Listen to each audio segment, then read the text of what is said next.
আপোনালোক সকলোৱে ইতিমধ্যে অৱগত যে আমাৰ মৰমৰ জুবিন গাৰ্গৰ যেটো পোষ্টমৰ্টেম কৰা কথা আছিল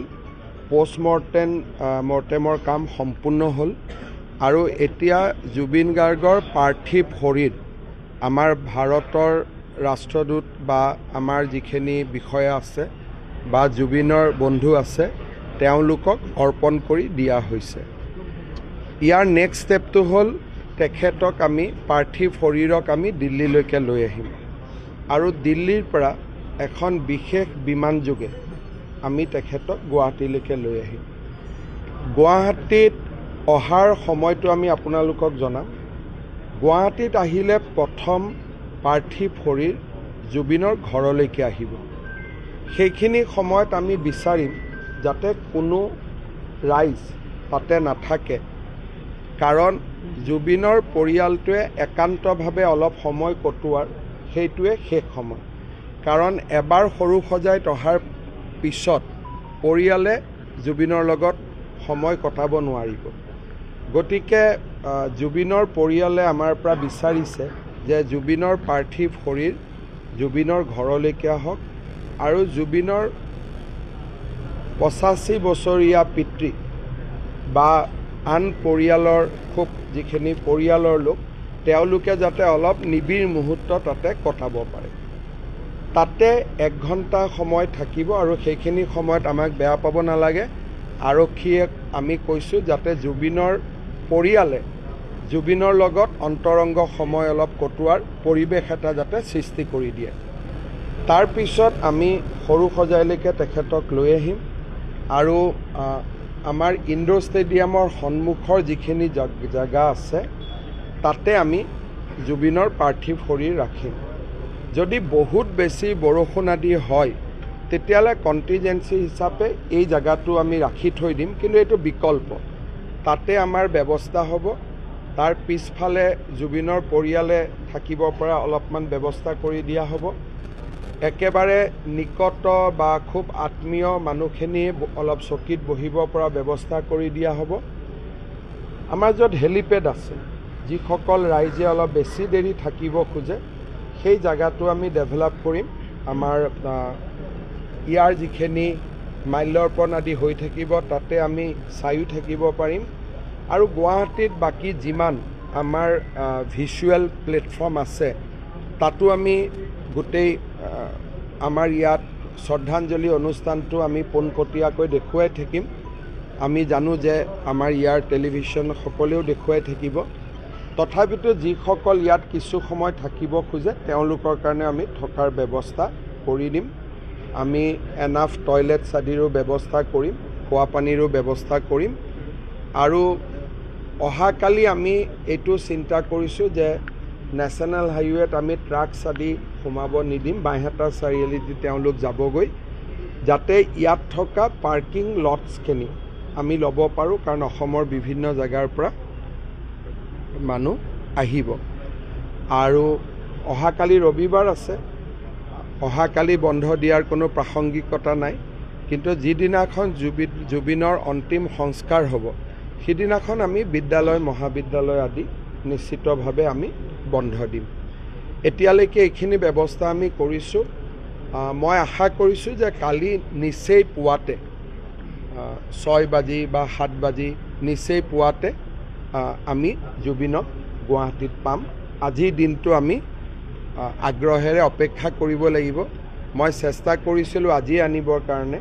ছিংগাপুৰৰ কৰ্তৃপক্ষকো কৈছিলোঁ যে পোষ্টমৰ্টেম নকৰাকৈ পঠিয়াবৰ কাৰণে,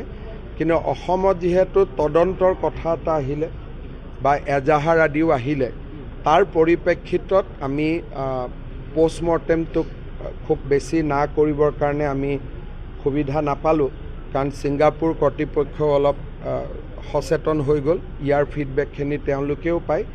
সেইকাৰণে আজি অনাৰ যিটো প্ৰচেষ্টা সেইটোত আমি সফল নহ'লোঁ, কিন্তু আজি নিশাৰ ভিতৰতে তেখেত দিল্লীলৈ আহিব আৰু দিল্লীৰ পৰা আমি বিশেষ বিমানেৰে তেখেতক গুৱাহাটীলৈ লৈ আহিম।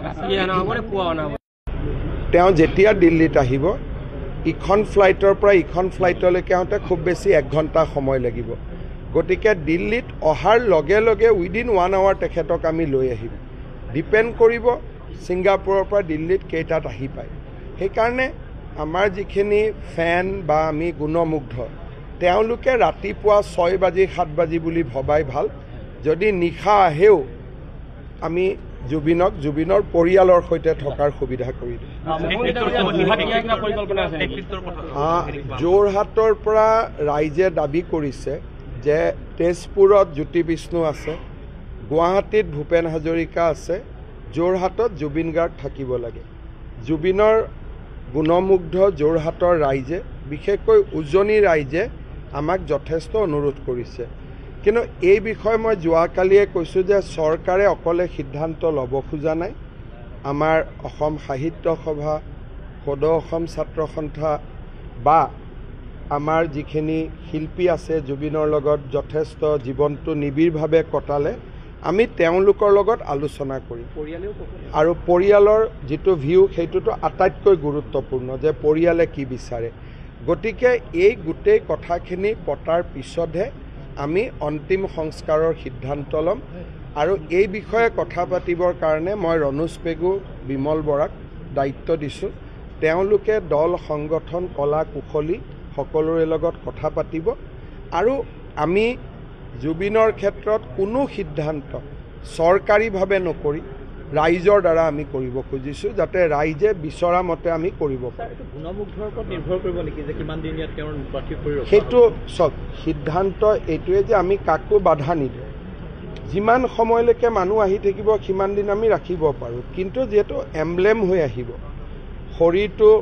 কিমান সময় থাকিব পাৰিব ডাক্তৰে আমাক ক'ব ধৰক যেতিয়া আমি সংস্কাৰলৈকে লৈ যাওঁ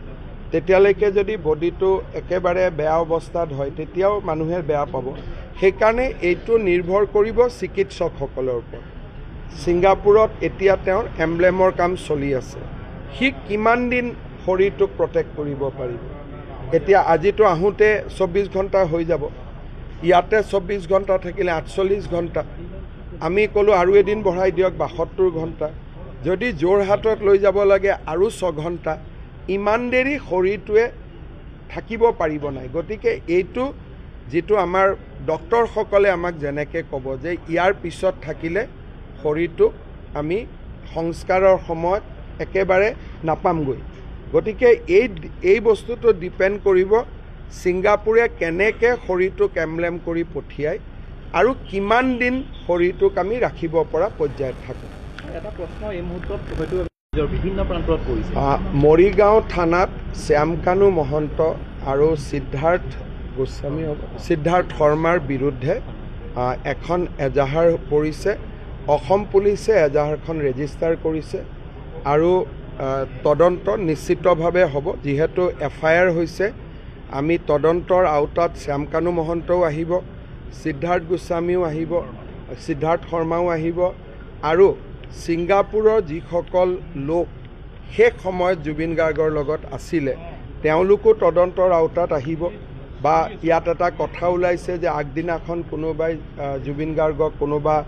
জাগা এটাত পাৰ্টি এটাত লৈ গৈছিল বুলি মই তেনেকুৱাও দুই এটাত ছ'চিয়েল মিডিয়া দেখিছোঁ সঁচা মিছা নাজানো সেইবিলাকো আমি চাম কিন্তু ছিংগাপুৰ কৰ্তৃপক্ষও ইতিমধ্যে ইনভেষ্টিগেশ্যন আৰম্ভ কৰিছে গতিকে ইয়াৰ যিহেতু প্লেচ অফ অকাৰেঞ্চ ইণ্ডিয়া নহয় গতিকে ক্ৰিমিনেল পাৰ্টটো যদি কিবা আছে ছিংগাপুৰৰ পৰা পাম আৰু অসমৰ পৰা লৈ যাওঁতে যদি কিবা বেয়া ভাবি লৈ যোৱা হৈছিল সেইটো আমি অসমত পাম গতিকে এই ক্ষেত্ৰত আমি চৰকাৰে সম্পূৰ্ণ নিৰপেক্ষভাৱে যি ধৰণে কোনোবা ৰাইজে যদি সাক্ষীও দিব খোজে কোনোবা ৰাইজৰ হাতত যদি কিবা খবৰো আছে আমি সকলো ব্যৱস্থা কৰি দিম যাতে গোটেই বিষয়টো সকলোৰে কাৰণে মুকলি হৈ থাকে কোনো কথা যাতে গোপন হৈ নাথাকে